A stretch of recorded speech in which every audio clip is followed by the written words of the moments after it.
ಮಂಗಳೂರು ನಗರದ ಜಪ್ಪಿರಮಗುರು ಬಳಿ ನಡೆದ ಮನೆ ಕಳ್ಳತನ ಕೃತ್ಯದಲ್ಲಿ ಶಾಮೀಲಾಗಿದ್ದ ಆರೋಪಿಯನ್ನ ಪೊಲೀಸರು ಬಂಧಿಸಿದ್ದಾರೆ.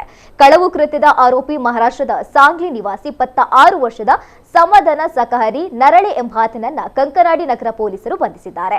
ಆರೋಪಿ 14 ಗ್ರಾಂ ಚಿನ್ನದ ಸರ, ತಲಾ 2 ಗ್ರಾಂ ತೂಕದ 2 ಉಂಗುರ ಹಾಗೂ 25,000 ನಗದು ಹಣವನ್ನ ಆಗಸ್ಟ್ 4ರಂದು ರಾತ್ರಿ ಕಳವು ಮಾಡಿದ್ದ.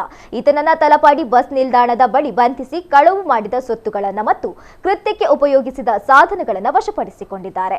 ಆರೋಪಿಗೆ ನ್ಯಾಯಾಂಗ ಬಂಧನ ವಿಧಿಸಲಾಗಿದೆ. ಕಂಕನಾಡಿ ನಗರ ಪೊಲೀಸರು ತನಿಖೆ ನಡೆಸಿದ್ದಾರೆ.